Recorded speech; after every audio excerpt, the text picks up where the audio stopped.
0121208 dari kelas C6 Universitas Teknologi Digital Bandung 2023. Di sini saya akan mempresentasikan mengenai pembelajaran di mata kuliah komunikasi bisnis, yaitu yang pertama mengenai pengertian komunikasi bisnis. Komunikasi berasal dari bahasa Latin commis yang berarti sama.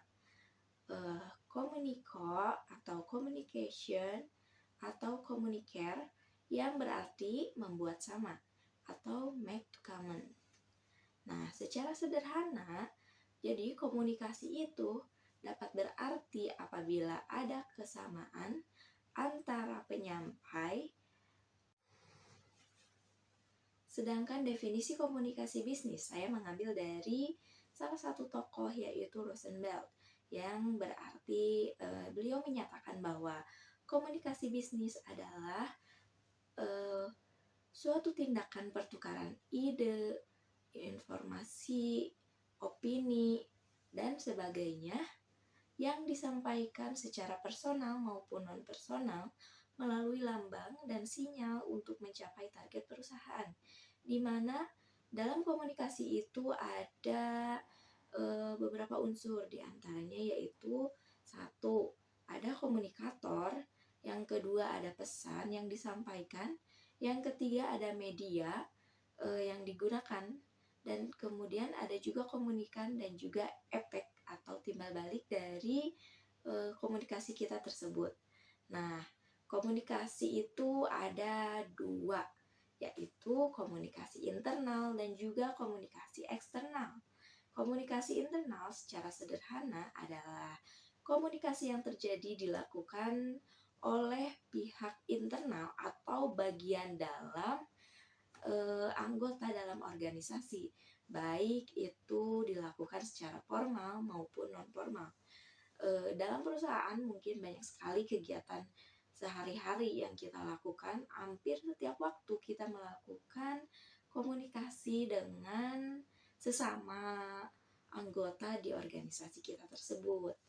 Nah, untuk itu misalnya saja contohnya yaitu ada pihak atasan yang meminta pihak bawahannya untuk memberikan rekonstruksi mengenai pengerjaan bahan-bahan ataupun kegiatan yang udah di planning sebelumnya.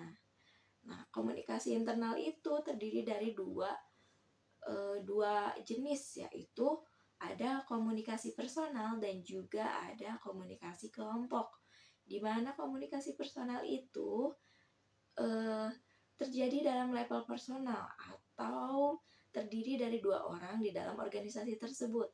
Salah satunya yaitu seperti yang saya tadi katakan, antara pihak bawahan dengan pihak atasannya yang menjelaskan mengenai rekonstruksi pengerjaan bahan dalam organisasi atau perusahaan tersebut. Nah, kemudian ada juga komunikasi kelompok, di mana dilakukan secara berkelompok. Nah, kemudian ada juga komunikasi kelompok yang dilakukan secara berkelompok. Misalnya, di dalam sebuah perusahaan itu terdapat grup atau sering kita kenal dengan line. Nah, di situ tuh pasti ada komunikasi baik secara langsung maupun tidak langsung yang dilakukan secara berkelompok oleh pihak-pihak di perusahaan tersebut. Kemudian ada tujuan dari komunikasi internal itu, salah satunya yaitu sebagai alat komunikasi untuk menyampaikan informasi sekaligus menjelaskan apa yang ingin disampaikan untuk mencapai tujuan dalam perusahaan tersebut. Nah, kemudian ada juga komunikasi yang dilakukan untuk menyebarkan informasi baik kepada penerima maupun ke penyampai informasi tersebut juga. Nah, ada juga komunikasi yang kedua, komunikasi eksternal.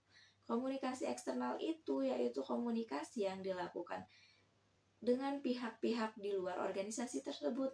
Misalnya, dalam membangun sebuah perusahaan itu kita tidak hanya memerlukan keharmonisan dengan pihak internal saja, melainkan kita juga membutuhkan pihak-pihak luar untuk mendukung kegiatan dalam organisasi kita.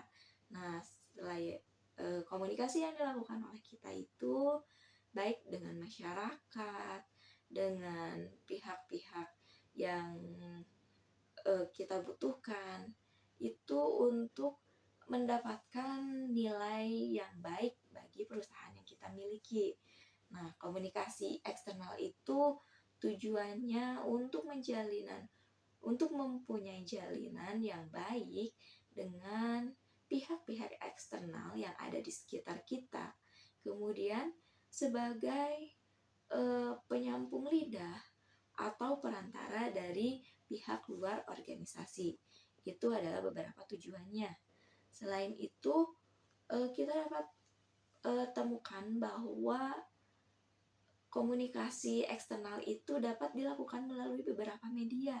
Di antaranya yaitu dapat melalui brosur, bakti sosial, konferensi pers, dan juga pameran.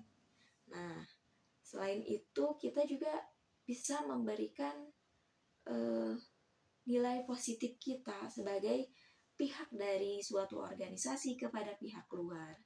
Nah, dari itu maka mengapa ada komunikasi internal dan juga eksternal?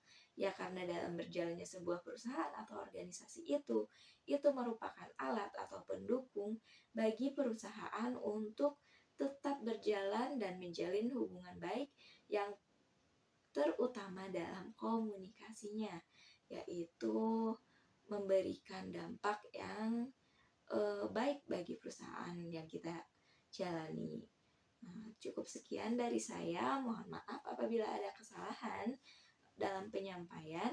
Wassalamualaikum warahmatullahi wabarakatuh. Bye-bye.